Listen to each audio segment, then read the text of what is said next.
नमस्कार दोस्तों, स्वागत है आप लोगों का आपके अपने YouTube चैनल हिंदी साहित्य वाला पे। और जैसा कि आप लोगों को स्क्रीन पे दिखाई दे रहा होगा, आज हम लोग बात करेंगे विशेषण। जी, आज हम लोग इससे पहले हम लोग संज्ञा, सर्वनाम और आज की क्लास में हम लोग विशेषण पे बात करेंगे। तो चलिए देखते हैं कि विशेषण क्या है और इसके भेद और कुछ उदाहरण देखेंगे, ठीक। और फिर इसके बाद हम लोग अगली क्लास में इससे संबंधित क्वेश्चन देखेंगे। तो चलिए शुरुआत करते हैं। सबसे पहले इस बात पर चर्चा करेंगे कि विशेषण होता क्या है। तो संज्ञा या सर्वनाम शब्दों की विशेषता बताने वाले शब्दों को विशेषण कहते हैं। ये हम लोग बचपन से सुनते आ रहे हैं इस शब्द को कि विशेषण कैसे कहते हैं। तो संज्ञा या जो सर्वनाम की विशेषता बताए उसे विशेषण कहते हैं। और हमने सोचा कि इसी परिभाषा को उठाना भी अच्छा ही रहेगा, क्योंकि दोस्तों अगर बहुत सारे आप लोग देखे होंगे तमाम चीज़ें जोड़ के कि ये वो फिर उसके बाद कि इसे विशेषण कहते हैं, तो सबसे अच्छा है जो हम लोग पढ़ते हुए आ रहे हैं बचपन से, उसी को हम लोग रखें और उसी को पढ़ें। आप लोग से पेपर में जाएंगे तो डिफिनीशन नहीं पूछता है कि विशेषण किसे कहते हैं। तो चलिए सिंपल सी बात है, संज्ञा या सर्वनाम की शब्दों की विशेषता बताने वाले शब्दों को विशेषण कहते हैं, ठीक। आगे हम लोग बढ़ते हैं इसी में। अब तो विशेषण के कुछ उदाहरण देख लेते हैं।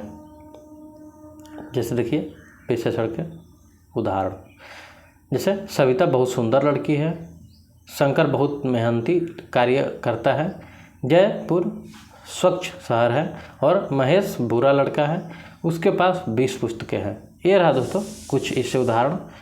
और आइए अब इस उदाहरण पर बात करते हैं कि उपरोक्त उदाहरण में जो स्वच्छ है, मेहनती है, सुंदर है जैसे जो शब्द आए हैं ये विशेषता बता रहे हैं, अतः ये विशेषण है दोस्तों, ठीक। जैसे महेश बुरा लड़का है तो इसमें जो बुरा मतलब जैसे दिया है, जयपुर स्वच्छ लड़का है तो जैसे स्वच्छ है इसमें, तो ये जो शब्द हैं ये विशेषता बता रहे हैं, अतः ये विशेषण है। आगे बात करते हैं विशेषण के अलावा एक विशेष्य होता है। तो आइए उस पर हम लोग चर्चा करके उसके बाद हम लोग विशेषण के भेद पे चलेंगे। तो उससे पहले हम लोग को ये जानना जरूरी है कि विशेष्य होता क्या है। तो आइए हम लोग बात करते हैं। जैसे विशेष्य देखिए आप लोग को स्क्रीन पे दिखाई दे रहा होगा, ये रहा विशेष्य। तो विशेष्य क्या होता है? विशेषण शब्द जिस संज्ञा या सर्वनाम शब्द की विशेषता बताता है उसे विशेष्य कहते हैं। जैसे विशेषण शब्द जिस संज्ञा या सर्वनाम की विशेषता बताता है उसे विशेष्य कहते हैं, ठीक। अतः संज्ञा या सर्वनाम शब्द ही विशेष्य कहलाता है। विशेष्य के साथ विशेषण का प्रयोग दो तरह से होता है।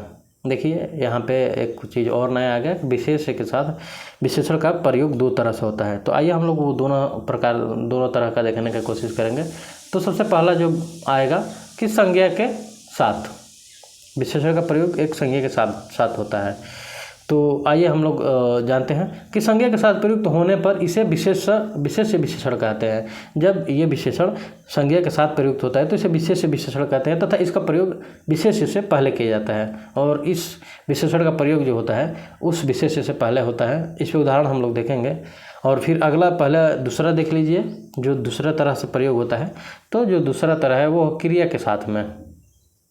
तो क्रिया के साथ प्रयुक्त होने पर इसे विधेय विशेषण कहा जाता है तथा इनका प्रयोग क्रिया से पहले किया जाता है। विधेय विशेषण समानाधिकरण होता है, ठीक। तो आइए अब हम लोग कुछ उदाहरण इससे देखेंगे संबंधित। तो देखिए जैसे विशेष्य के उदाहरण यहाँ पे आप लोग देख रहे होंगे स्क्रीन पे, विशेष के उदाहरण। जैसे विजय बहादुर लड़का है, विनोद भोला भाला आदमी है, सविता सबसे लंबी लड़की है और शंकरन पढ़ा लिखा इंसान है। तो ये रहा 4 उदाहरण। अब आइए हम लोग बात करते हैं आगे, इसको समझने की कोशिश करते हैं। जैसे उदाहरणों में विजय, विनोद, सविता, शंकर इत्यादि विशेष्य है। अभी जिससे बात कर रहे थे कि जिसके बारे में विशेषण बताया जाता है वो विशेष्य होता है। तो जैसे विजय बहादुर लड़का है, तो कौन बहादुर लड़का है? तो विजय, तो इसलिए विजय विशेष होगा। भोला भाला कौन है? तो विनोद है। यहाँ पे भोला भाला कौन है? तो विनोद है। सविता सबसे लंबी लड़की कौन है? तो सविता है। पढ़ा लिखा इंसान कौन है? तो शंकरन है। तो ये सब विशेष है। आगे हम लोग बात करेंगे। तो आप लोग हमें लग रहा है कि सीधे सीधे समझ गए होंगे कि विशेषण किसे कहते हैं और विशेष्य क्या होता है। आइए हम लोग अब विशेषण के भेद के बारे में जानेंगे। तो ये रहे विशेषण के भेद। तो विशेषण के भेद 4 प्रकार के होते हैं। पहला गुणवाचक विशेषण, दूसरा संख्यावाचक विशेषण, तीसरा परिणामवाचक विशेषण और चौथा सर्वनामिक विशेषण। ये रहे 4 विशेषणों के नाम, जो 4 प्रकार के होते हैं। विशेषण के 4 भेद। विभीषण नहीं दोस्तों, देखिए सॉरी दोस्तों, विशेषण है। ओके, आगे बात करते हैं और अब हम लोग एक एक करके देखेंगे। गुणवाचक विशेषण पे अब हम लोग चर्चा करेंगे, उसके बाद संख्यावाचक, परिणामवाचक और सर्वनामिक विशेषण पे इसी तरह हम लोग आगे बात करेंगे। तो गुणवाचक विशेषण होता क्या है, सबसे पहले हम लोग ये जानेंगे। तो गुणवाचक का शाब्दिक अर्थ गुण बताने वाला होता है। ठीक, जैसा कि आप लोग देख रहे हैं, साथ साथ में अगर नोट बनाना हो तो आप लोग लिखते भी चलिए। वह विशेषण शब्द जो किसी संज्ञा या सर्वनाम शब्द का गुण, दोष, रंग, रूप, आकार, स्वभाव, समय, स्थान या दशा आदि का बोध कराता है, उसे गुणवाचक विशेषण कहते हैं। वह विशेषण जो किसी संज्ञा सर्वनाम शब्द का गुण, दोष, रंग, रूप, आकार, स्वभाव, समय, स्थान, दशा आदि का बोध कराता है, उसे गुणवाचक विशेषण कहते हैं। ठीक, और जैसे में हम लोग बात कर लेंगे, आइए, जैसे हम लोग देख सकते हैं यहाँ पे, जैसे भले लोग, गंदी बस्ती, कोमल शरीर, पुराने कपड़े, छोटा मकान, काला घोड़ा, लालची आदमी इत्यादि। ठीक, अब हम लोग इसको आगे बढ़ाते हुए इसमें हम लोग गुणवाचक विशेषण से कुछ शब्द देखेंगे, जिससे हम लोग की क्लियर और भी ज़्यादा मतलब जो कंसेप्ट है वो और क्लियर होगा। जैसे समय पे बात कर लेंगे। गुणवाचक विशेषण में शब्द में समय या काल से संबंधित कुछ शब्द, जैसे नया, पुराना, आगामी, मौसमी, अगला, पिछला, प्राचीन, भूत, वर्तमान, आज, कल, भविष्य इत्यादि। ये सब समय और काल से संबंधित शब्द है। जिसे आगे हम लोग बात करेंगे आकार के बारे में। तो आकार में हम लोग देख लेंगे, जैसे कि ये रहा दोस्तों, आकार के संबंध में बात कर लेंगे तो नुकीला, सुंदर, पोला, समान, सुडौल, चौकोर, गोल, चपटा इत्यादि। ठीक, ये भी है दोस्तों। देखिए थोड़ा सा मिसप्रिंट हो गया यहाँ पे। चौड़ा, भीतरी, बाहरी, ऊंचा, नीचा, तिरछी, तिरछा, संकरा, स्थानीय, ये सब आकार में आएगा दोस्तों। तो ये रहा। आगे हम लोग बात करेंगे रंग से संबंधित कुछ गुणवाचक विशेषण शब्द के बारे में। तो आइए देखते हैं वो कौन कौन से हैं। तो रंग से संबंधित में बात करेंगे तो लाल, पीला, हरा। रंग से मतलब संबंधित फीका, जो भी रंग होंगे वो सब रंग संबंधित विशेषण मतलब गुणवाचक विशेषण में आएंगे शब्द। आगे हम लोग बात करेंगे दशा शब्द से, दशा गुणवाचक शब्द से। तो इसमें दुबला, पतला, मोटा, गीला, सूखा, घना, गरीब, अमीर, पालतू, रोगी, स्वस्थ, बीमार, कच्चा इत्यादि सब आएंगे इसमें। तो ये रहे कुछ इससे संबंधित उदाहरण। अब आगे हम लोग देखेंगे गुणवाचक से। गुणवाचक विशेषण में गुण से संबंधित कुछ शब्द। तो इसमें भला, बुरा, उचित, अनुचित, ये शब्द जैसे है ये किसी का गुण और अवगुण यही है दोस्तों। दानी, पापी, कमजोर, ताकतवर, तो ये सारे शब्द जो हैं ये गुण से संबंधित है। अब हम लोग आगे बात करेंगे संख्यावाचक विशेषण शब्द से। तो आइए ये जानेंगे पहल की संख्यावाचक विशेषण होता क्या है। ठीक, तो संख्यावाचक शब्द का शाब्दिक अर्थ संख्या का बोध करवाना होता है। संख्यावाचक शब्द से ही ये निश्चित होता है कि संख्या का बोध कराना है। आगे हम लोग देख लीजिए आप लोग कि दोस्तों, वह विशेषण शब्द जो किसी संज्ञा या सर्वनाम शब्द की निश्चित या अनिश्चित संख्या, क्रम या गणना का बोध करवाता है, उसे संख्यावाचक विशेषण कहते हैं। वह विशेषण शब्द जो किसी संज्ञा या सर्वनाम शब्द की निश्चित या अनिश्चित संख्या, क्रम या गणना का बोध करवाता है, उसे संख्यावाचक विशेषण कहते हैं। ठीक, हिंदी के सभी संख्यावाचक विशेषण प्रकृति के माध्यम से संस्कृत भाषा से आए हैं। ठीक, तो आइए अब हम लोग संख्यावाचक शब्द के कुछ उदाहरण देखेंगे। संख्यावाचक विशेषण के दोस्तों ये रहे। तो सबसे पहले हम लोग देखेंगे, मैंने बाज़ार में 4 पुस्तकें क्रय की, मतलब मैंने बाज़ार में 4 पुस्तकें खरीदी। तो आइए देखते हैं क्या है इसमें। तो जैसे कि इस वाक्य में पुस्तकें संज्ञा शब्द है। संज्ञा शब्द की विशेषता बताने वाला शब्द 4 है। ठीक, संज्ञा है इसमें पुस्तक और इसकी विशेषता कौन बता रहा है, तो 4 कि कितनी है, 4 पुस्तकें क्रय की। अतः इस वाक्य में 4 विशेषण शब्द है। इसमें दोस्तों विशेषण जो है वो 4 है और 4 शब्द संज्ञा की संख्या बता रहा है। अतः यहाँ पे 4 संख्यावाचक विशेषण है। तो इस शब्द में अगर ऐसा क्वेश्चन है तो पूछ देगा, जैसे बाजार से 6 पुस्तकें खरीद के लाया, तो इसमें संख्यावाचक विशेषण क्या है? तो 6 रहेगा दोस्तों। अगर ऐसा एग्जाम्पल दे रहा है तो तब की बात कर रहे हैं। आइए संख्यावाचक विशेषण के अब हम लोग भेद देख लेंगे।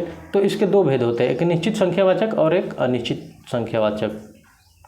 तो आइए एक एक करके हम लोग जानते हैं कि निश्चित संख्यावाचक क्या होता है, फिर अनिश्चित संख्यावाचक क्या होता है। तो निश्चित संख्यावाचक विशेषण पे बात करेंगे। तो वह संख्यावाचक विशेषण शब्द जो किसी संज्ञा या सर्वनाम शब्द की निश्चित संख्या, क्रम या गणना का बोध करवाता है।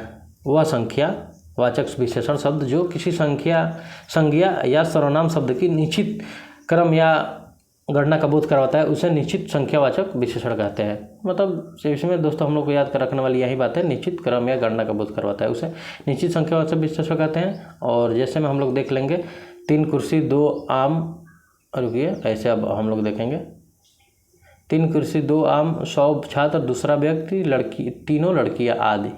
तो ये रहा दोस्तों संख्यावाचक विशेषण के निश्चित संख्यावाचक में। अब हम लोग अनिश्चित में देखेंगे। तो अनिश्चित संख्यावाचक विशेषण क्या होता है, आइए हम लोग बात करते हैं। वह संख्यावाचक विशेषण जो किसी संज्ञा या सर्वनाम शब्द की निश्चित संख्या, क्रम बोध नहीं करवाता है। जैसे जो एक निश्चित क्रम और संख्या ना बता पाए उसे अनिश्चितवाचक संज्ञा कहते हैं। और जैसे में हम लोग देख लेंगे कई आदमी, कुछ छात्र, बहुत लोग, सब जानवर। अब इसमें सब जानवर बोल दिया, सब जानवर में कौन कौन से जानवर है ये तो कंफर्म नहीं कर रहा है। कुछ छात्र, अब कुछ छात्र में कितने छात्र? 10 छात्र, 20 छात्र, 25 छात्र, ये भी कुछ ही होंगे दोस्तों। और बहुत लोग में 100, 50, 200, 300 कितने, तो ये यहाँ पे कंफर्म नहीं है, इसलिए अनिश्चित संख्यावाचक विशेषण होगा। आगे हम लोग बात करेंगे परिणामवाचक विशेषण का। तो आइए देखते हैं परिणामवाचक विशेषण क्या होता है। तो परिणामवाचक विशेषण में हम लोग बात करते हैं जैसे वह विशेषण शब्द जो किसी संज्ञा या सर्वनाम शब्द की मात्रा, परिणाम, नाप तोल आदि का बोध करवाता है। इसमें ये ध्यान रखने वाली बात है दोस्तों, शब्द की मात्रा, परिणाम, नाप तोल आदि का बोध करवाता है। आप लोग इसको ध्यान दीजिएगा। उसे परिणामवाचक विशेषण कहते हैं। यदि अगणनीय संज्ञा के साथ मात्रा सूचक शब्द नहीं दिया गया हो तथा अनिश्चितता सूचक शब्द जोड़ दिया गया हो तो विशेषण अनिश्चित परिणामवाचक विशेषण होता है। तो देखिए ये चीज़ें हैं, आप लोग इसको नोट कर लीजिए, ये इम्पोर्टेंट है कि यदि अगणनीय संज्ञा के साथ मात्रा सूचक शब्द नहीं दिया गया हो तथा अनिश्चितता सूचक शब्द जोड़ दिया गया हो तो ऐसे विशेषण अनिश्चित परिणामवाचक विशेषण होते हैं। ठीक, तो परिणामवाचक विशेषण के कुछ हम लोग उदाहरण देखेंगे। आइए हम लोग बात करते हैं। जैसे हमारी गाय 10 लीटर दूध देती है। ठीक, तो इस वाक्य में दूध संज्ञा शब्द है, संज्ञा शब्द की विशेषता 10 लीटर है।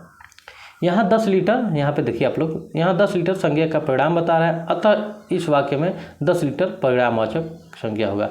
दोस्तों गाय क्या है, गाय 10 लीटर दूध दे रही है। ठीक, तो एक सीधे सीधे इसका परिणाम आ गया ना कि गाय कितनी लीटर दूध दे रही है, तो 10 लीटर। एक मतलब उसका निर्धारित हो गया कि कितना दे रही है, तो 10 लीटर। अगर यहीं रहता कि गाय बस दूध दे रही है, गाय अधिक मात्रा में दूध दे रही है, तो ये अभी जो ऊपर हम लोग पढ़े तो अनिश्चित परिणाम विशेषण हो जाता वो।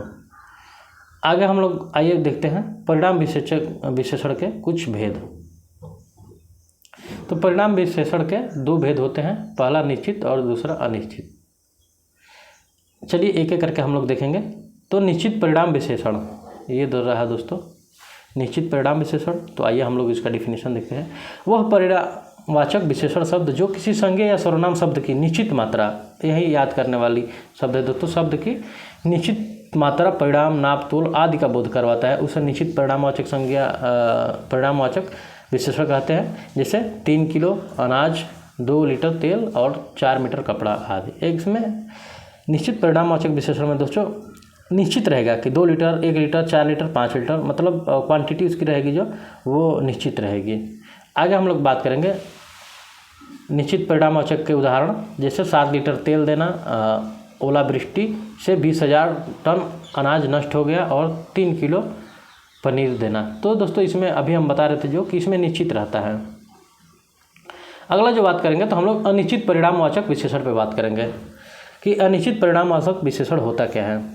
तो वह परिणामवाचक विशेषण शब्द जो किसी संज्ञा या सर्वनाम, यहाँ पे आप लोग नोट कर लीजिए, शब्द की निश्चित मात्रा, परिणाम, नाप तोल आदि का बोध नहीं करवाता है, उसे अनिश्चित परिणामवाचक विशेषण कहते हैं, जैसे थोड़ा अनाज, कुछ फल आदि। तो आइए हम लोग कुछ इसके उदाहरण देखते हैं अनिश्चित परिणामवाचक विशेषण के। आप लोग नोट करते चलिएगा, ना होगा तो वीडियो को रोक के आप लोग स्क्रीनशॉट ले सकते हैं। तो अनिश्चित परिणामवाचक विशेषण के उदाहरण में हम लोग कुछ देख सकते हैं, जैसे थोड़ा सा दूध, मुझे कुछ सामान चाहिए, और ओलावृष्टि से हज़ारों टन सामान नष्ट हो गया। तो इसमें अब मुझे कुछ सामान चाहिए, निश्चित नहीं है, थोड़ा सा दूध चाहिए, तो ये भी 100 ग्राम चाहिए, 50 ग्राम चाहिए, या आपको 1 लीटर चाहिए। मान लीजिए 2 लीटर का एक ऐसे ही हास्यास्पद है कि मान लीजिए 5 लीटर का कोई बर्तन लेके आ गया, बोला कि हमें थोड़ा सा दूध चाहिए, तो अब भैया आपको 1 लीटर चाहिए, 500 ml चाहिए, या कितना चाहिए, ये इसलिए अनिश्चयवाचक परिणाम है। आगे हम लोग देखेंगे सर्वनामिक विशेषण। संख्यावाचक देखें, परिणामवाचक देखें, अब हम लोग सर्वनामिक विशेषण देखेंगे। तो आइए देखते हैं सर्वनामिक विशेषण होता क्या है। तो सबसे पहले बात करते हैं वह सर्वनाम शब्द जो विशेषण के रूप में किसी संज्ञा या सर्वनाम शब्द की, अब यहाँ से नोट करने लायक चीज़, संग शब्द की विशेषता बताता है, उसे सर्वनामिक विशेषण कहते हैं। किसी संज्ञा या सर्वनाम की शब्द की विशेषता बताता है, वह सर्वनाम जो विशेषण के रूप में किसी संज्ञा या सर्वनाम शब्द की विशेषता बताता है, उसे सर्वनामिक विशेषण कहते हैं। आसान भाषा में हम कह सकते हैं कि कुछ सर्वनाम शब्द ऐसे होते हैं जो सर्वनाम शब्द होते हुए भी संज्ञा या सर्वनाम की विशेषता बताते हैं। देखिए, इसमें बहुत ध्यान रखने वाली है, यहाँ पे कोई शब्द नहीं दिया है, सर्वनाम दिया है कि जो सर्वनाम शब्द संज्ञा या सर्वनाम की विशेषता बताते हैं, इसलिए उन्हें सर्वनामिक विशेषण कहा जाता है, और इसे संकेतवाचक विशेषण भी कहते हैं। तो एक नाम और ये आप लोग नोट कर लीजिए, संकेतवाचक विशेषण। तो सर्वनामिक विशेषण का दूसरा नाम जो है वो संकेतवाचक विशेषण है। आइए इसके कुछ हम लोग उदाहरण देखते हैं।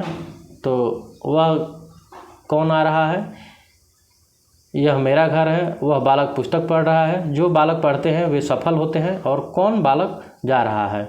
तो ये रहा दोस्तों सर्वनामिक विशेषण के कुछ उदाहरण। आइए अब हम लोग बात करेंगे वाक्य में प्रयोग के आधार पर विशेषण के कुछ भेद। यहाँ पे हम लोग चारों जो भेद थे सॉरी दोस्तों, इसके विशेषण के हम लोगों ने इसके समाप्त किया।